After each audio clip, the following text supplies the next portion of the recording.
오늘 이렇게 귀한 시간 내서 와주셔서 감사합니다. 좋은 시간 됐으면 좋겠습니다. 네, 안녕하세요. 저는 그 조현철 감독님의 친형 조동림입니다. 네, 매드클라운이라는 이름으로 가수 활동하고 있습니다. 반갑습니다.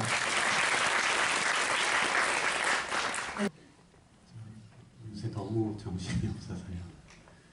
홍보도 하고 있고 드라마 촬영도 하고 있어서 부산 때는 떨렸는데 지금은 너무 바빠가지고 정신이 없어요. 그냥 저희 집 강아지도 봐주고 있어요. 깐돌이라고 귀여운 개가 있는데 제가 시골에 살고 있어가지고 가끔 봐주고 있어요.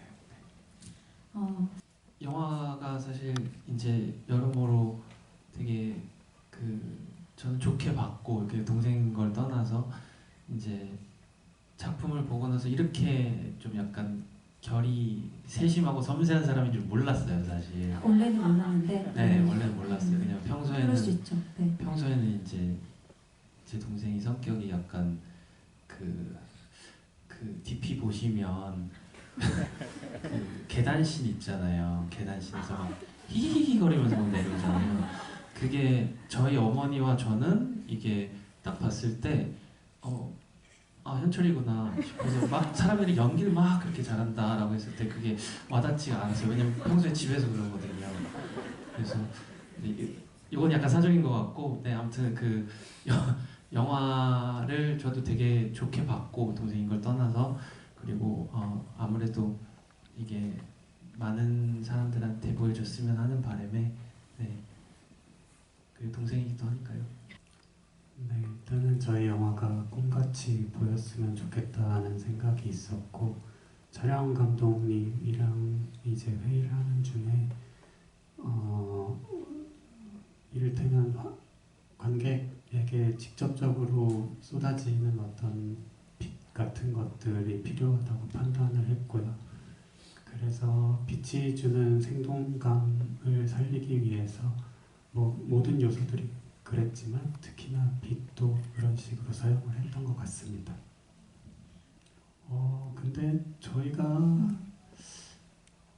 촬영을 할 때부터 저희 세대는 일단은 이와이 슌지 영화들이 많이 익숙했기 때문에 저희 세대뿐만이 아니라 영화를 좋아하시는 모든 분들이 그렇겠지만 딱히 저희가 찍을 때는 필요한 느낌을 못 받았고 네네. 관객분들이 어떻게 받아들일지는 관객분들 나름의 몫이겠죠.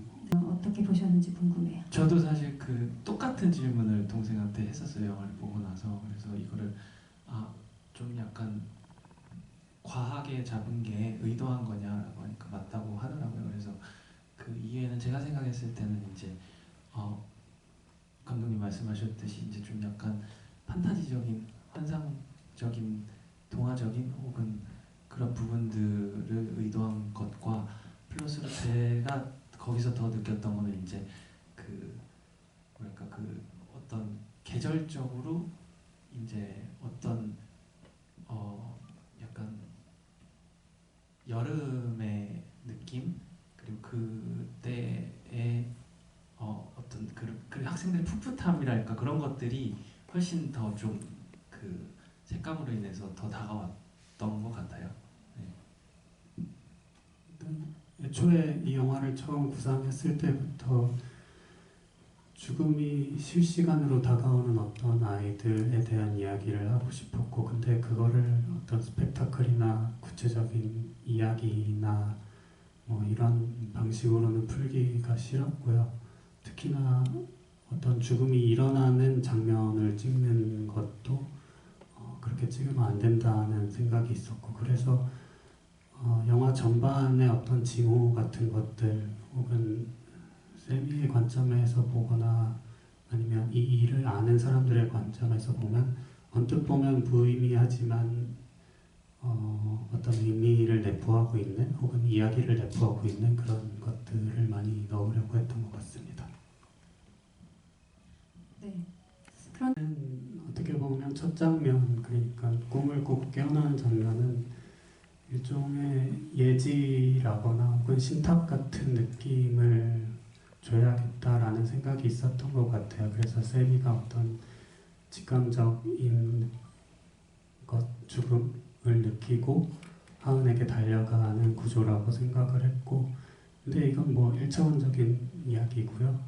뭐 영화 전반에 있어서 세미라는 캐릭터 자체가 일단은 누군가와 헤어진다거나 누군가를 잃는다거나 혹은 크게는 죽음에 있어서 엄청난 두려움이 있는 캐릭터일 거라고 생각을 했습니다.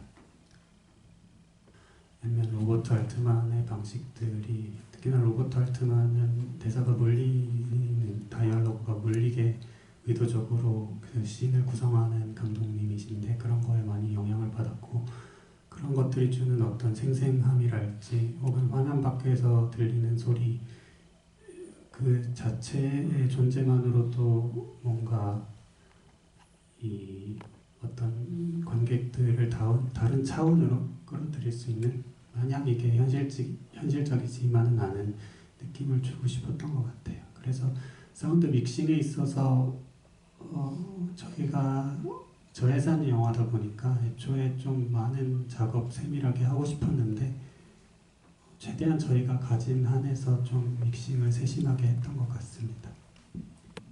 가장 큰 이유는 아무래도 보통 이런 민감한 어떤 특정 사건에 대한 것을 주제로 영화를 만들게 되면 소설이라든지 뭐 어떤 형식이 됐든 간에요. 심지어 음악으로라도 어쩔 수 없이 은연중에 어떤 그 작가의 주관적인 의견이라든지 메시지를 넣으려고, 설령 그렇지 않으려고 부단히 노력을 한다고 해도 그게 은연중에 들어가기가 쉬운데, 이제 그런 부분을 전혀 느끼지 못했고요. 다만 한 가지 정말 온전하게 느껴졌던 거는 이제 그 특정 사건에 대한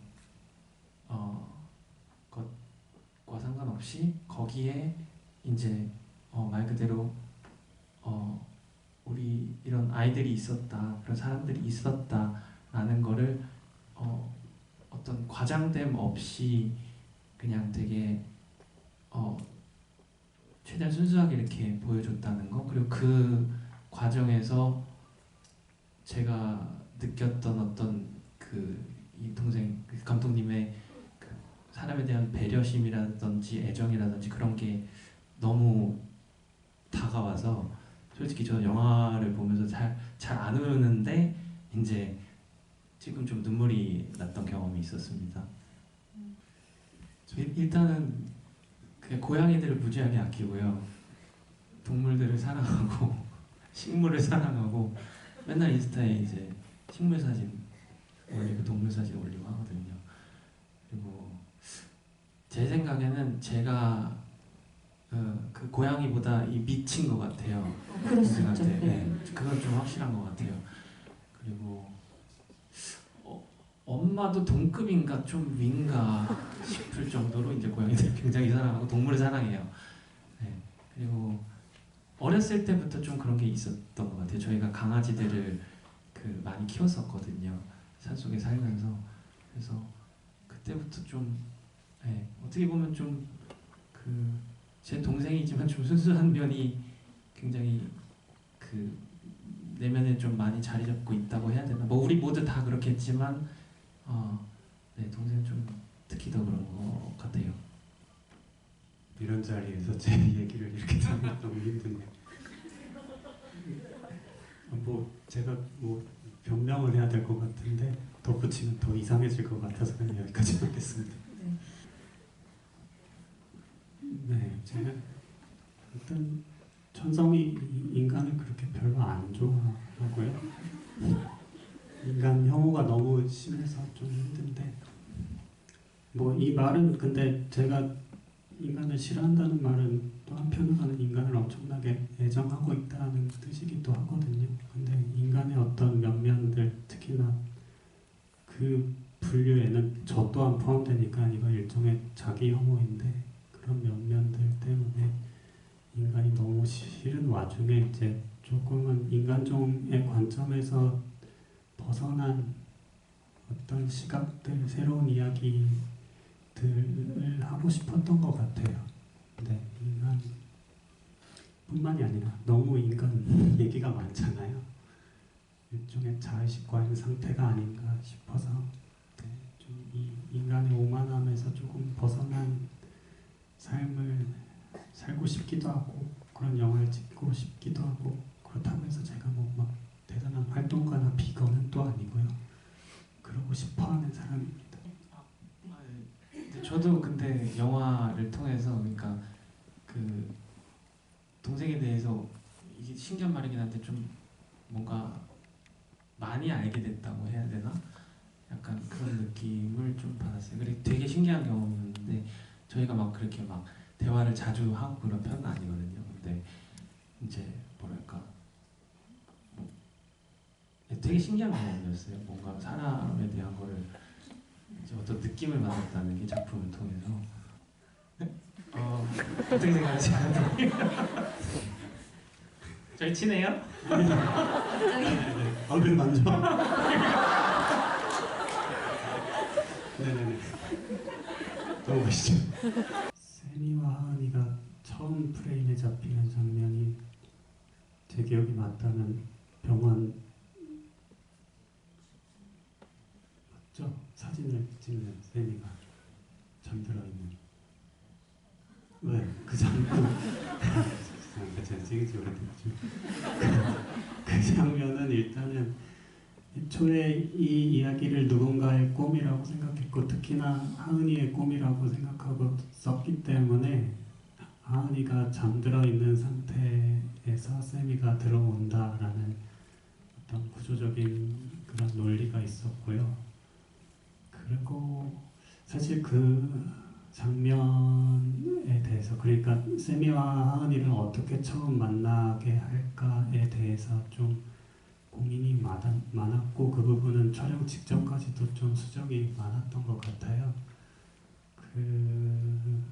어쨌든 세미가 하은이의 꿈에 찾아오는 뉘앙스를 줘야 했기 때문에 그런 살짝의 터치와 함께 하은이가 얘가 자고 있는 건지 아니면 세미가 온 걸 알고도 눈을 감고 있는 건지 이런 애매모호한 느낌들 그리고 그 세미가 하은이를 내려다보고 앉았을 때 그 둘 사이에 엄청나게 가깝게 느껴지는 그 거리감 같은 것들을 되게 많이 신경을 썼던 것 같습니다. 네. 네, 일단은 아까도 말씀드렸다시피 세미가 누군가를 잃어버리는 것 그리고 분리되는 것에 대한 공포가 엄청나게 큰 친구이기 때문에 계속해서 하은이를 옆에 두려고 하고 찾으려고 하고 하는 것 같았고 특히나 저희 내부적인 논리로서 어떤 시간에 고여있는 하은이를 끄집어내기 위해 세미가 찾아가는 이야기였기 때문에 세미가 하은에게 달려가는 이미지 근데 그 방향성이 어쨌든 약간은 그냥 통상적으로 생각하기에는 화면 이쪽이 왼쪽이죠. 왼쪽에서 오른쪽으로 진행을 시키거든요. 근데 저희는 그거를 뒤집어서 계속해서 어떤 역행하는 느낌을 계속해서 주려고 했고 둘의 관계에 있어서는 초반에는 하은이가 세미를 많이 따라가도록 배치를 했던 것 같아요. 둘이 있을 때는 세미의 어떤 그런 이기적인 모습이랄지 하은이의 곤란함 같은 것들을 표현해주다가 세탁소 장면 이후로 세미가 하은이를 다시 제대로 보기 시작하죠. 여기서 시작했다는 말이 저한테는 되게 중요한데 이제 어떤 인간을 대상을 제대로 사랑하려고 하고 보려고 하기 시작했던 인물이 그 후반부에 배치 그 전환의 순간이 배치됨으로써 주는 어떤 감정적인 울림 같은 것도 되게 중요했던 것 같습니다. 그래서 그 다음 장면에 이제 하은이의 뒷모습을 처음으로 보고 걸어가는 세미를 이렇게 좀 연속적으로 배치를 했던 것 같아요.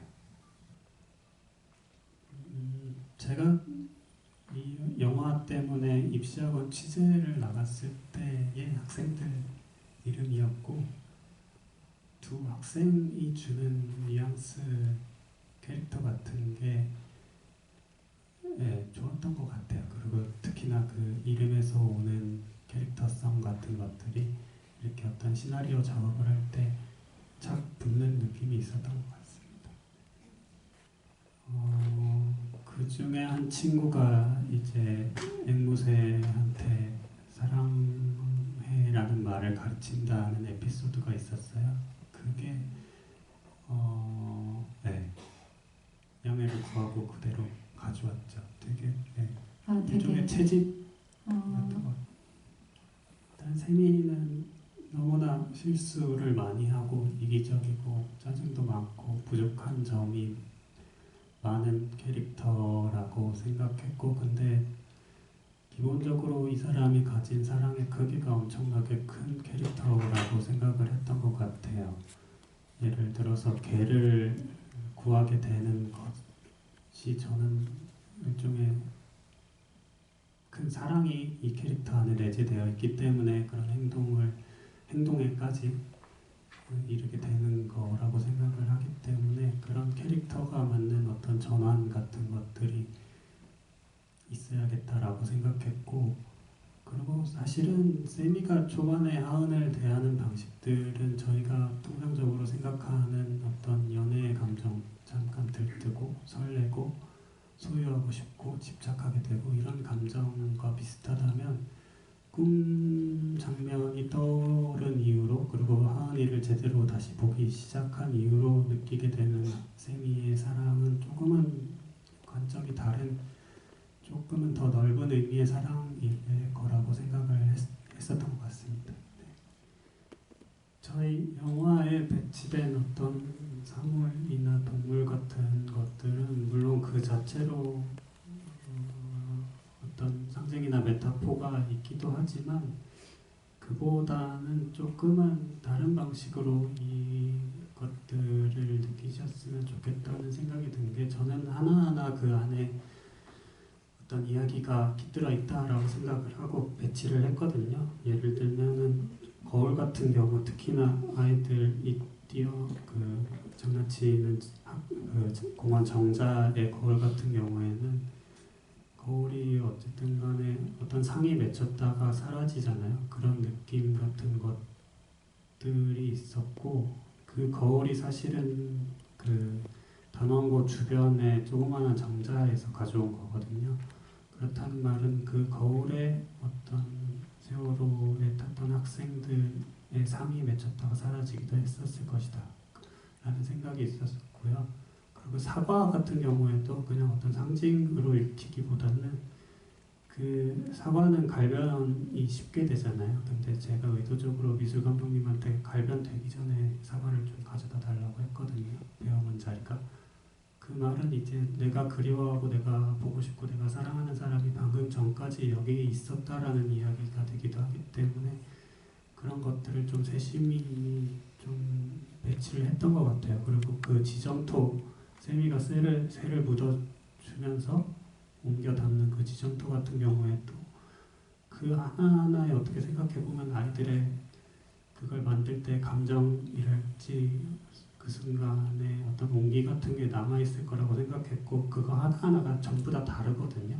저희가 준비한 게 아니라 그거는 실제로 그 헌팅지 학교에서 가져온 소품인데 정말 똑같은 게 하나도 없어요. 그 각자 하나하나가 어떤 뭐 영혼 이런 것이 있다면 거기에 담겨 있는 것일 수도 있고 그리고 그 것들이 그 외진 곳 정원의 한켠에 아이들이 다 사라지고 난 다음에도 어느 정도 한동안 있었을 것이다 라는 생각을 하면서 찍었던 것 같고 열쇠고리 같은 경우에도 사실은 미술 감독님한테 여러 개를 준비해 달라고 했어요. 그래서 세미가 꿈 장면에서 아이들과 돌아올 때 그 세미 열쇠고리 하나가 약간은 조금 색이 변색이 됐거든요. 그거는 일단은 저는 영화를 찍으면서 스태프들이 어떤 사건에 자신들의 이야기를 엮어나가는 여정 같은 게 중요했기 때문에 미술 감독님한테 열쇠고리 하나를 가져가서 진도 바닷물에 담가 주시면 안 되겠냐라고 부탁드린 적도 있었던 것 같아요. 그 감독님께서 이제 그 방금 전에도 말씀 주셨지만 영화를 제작하는 데 있어서 제가 느낀 인상은 좀 뭐랄까 그 과정에서 본인의 어떤 것들 그리고 자연스럽게 이렇게 들어갈 수 있는 것들을 그 많이 의도적으로 이렇게 하신 것 같아요. 근데 거기에는 이제 저희 그 이모님도 배우로서 출연을 하셨었고 그리고 그 이제 저의 노래도 이렇게 들어갔고 그게 그때 당시 굉장히 히트곡이었긴 했지만 그래서 아마도 그런 이유로 이게 노래도 같이 들어간 게 아닐까 하는 생각을 했고 저는 뭐 물론 그 제 노래가 동생이 영화에서 쓰이니까 그냥 반갑고 너무 좋았죠. 고맙고 저작권은 동생한테 가 있지만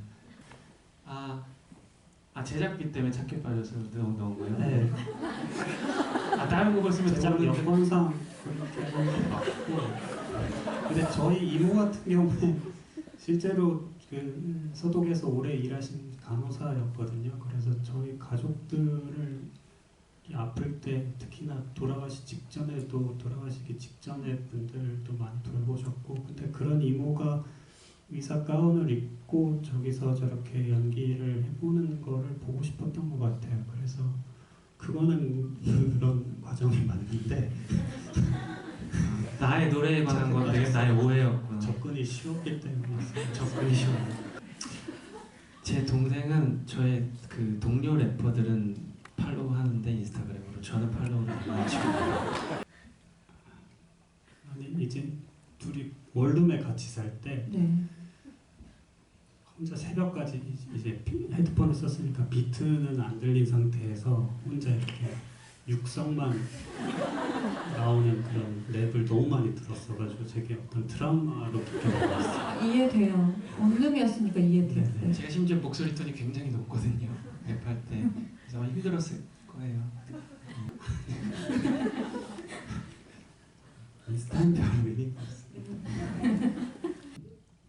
그 시간이 필요했어요. 세미의 얼굴 표면적인 질감에서 느껴지는 변화나 눈빛이라던가 호흡 같은 것들이 주는 물질적인 감각을 관객이 충분히 느끼기를 바랬고, 거기서 오는 어떤 이렇게 세세하고 물질적으로 느껴지는 표면적인 것이 사라졌는가를 좀 질문을 하고 싶었고, 그리고 그 사이에 아이들이 제주도에 있는 모습을 끼워 넣은 거는 아이들이 제주도에 있는 걸 보고 싶었다라는 아주 단순한 그런 의도였고, 그리고 저는 이제 그 통속적이라고 생각하는 것들이 주는 익숙한 감정 이외에 이거를 죽음을 하루 앞둔 사람이 불렀을 때 느껴지는 어떤 아이러니함을 표현하고 싶었던 것 같고, 제가 특히나 이거는 뭐 영화 외적인 제 개인적인 성향인데 뭔가 고상한 척하거나 쟁취하거나 예술 영화인 척하는 거를 좀 싫어하는 것 같아요. 그래서 의도적인 촌스러움을 넣었던 것 같습니다.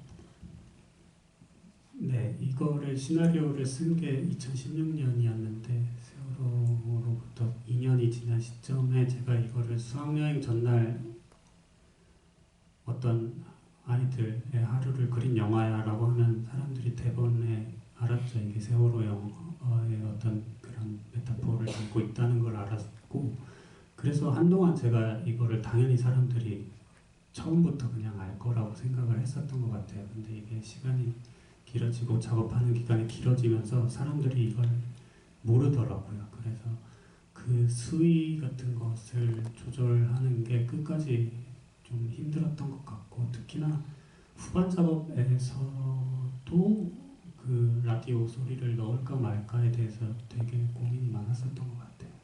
그리고 공룡 같은 경우에는 사실은 그 장면은 원래 이것도 제가 어떤 취재나 주변에서 도착한 것들에서 출발한 건데 그 장면을 제가 실제로 봤을 때는 어떤 할머니랑 꼬마 아이가 공룡이 물에 빠지면 어쩔 수 없는 거야 라는 말을 그 꼬마 아이가 할머니한테 하더라고요. 그래서 그 장면을 그대로 가져오려고 했는데 그게 이제 저희 스태프들이랑 회의하는 과정에서 이게 윤리적으로 어떤 이들한테는 상처가 될 수 있다라는 의견을 들었고 그래서 지금의 장면으로 각색이 된 것 같습니다. 정민이 또 근데 형이랑 비슷한 게 저희가 말이 없어요. 그냥 그때 아마 형을 정민이한테 소개시켜주는 대가로 그 언프레임드의 반장선거라는 영화 때문에 음악 감독으로 소개시켜주고 정민이를 받고 출연을 받고 이렇게 진행됐던 것 같습니다.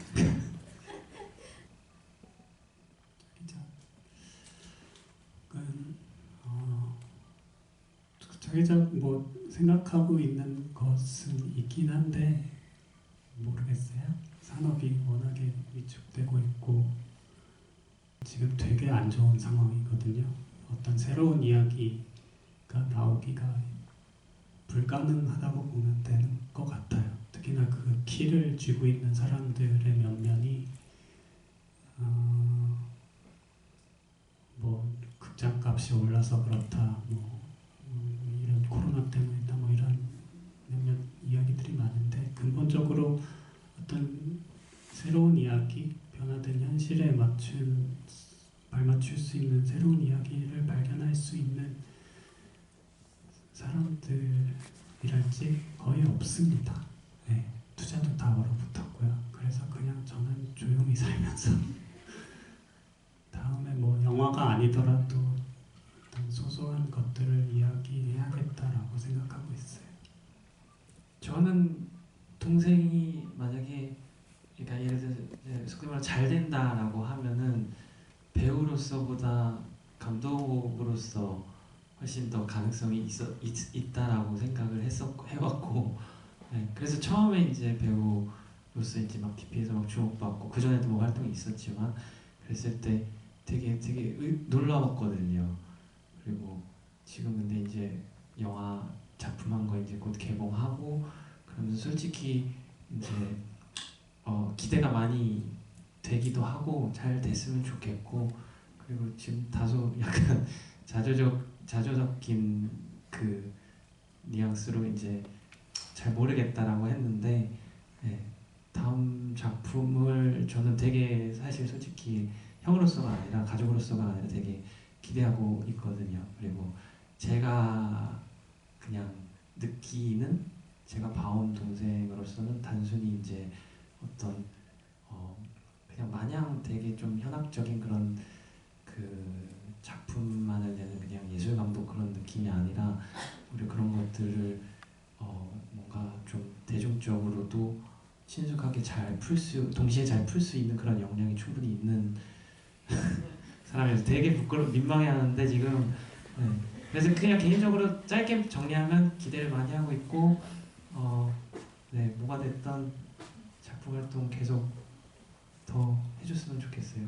네, 오늘 와주셔서 여러분들 너무너무 감사드리고요. 앞으로 동생 조현철 감독님 더 많은 활동 있으실 거니까, 네, 그리고 저희 엄마랑 저랑 옆에서 계속 이렇게 부추길 거니까 네, 기대 많이 해주시고, 네, 동생은 개인적으로 건강을 잘 챙기면서, 네, 작품 활동했으면 좋겠습니다. 네.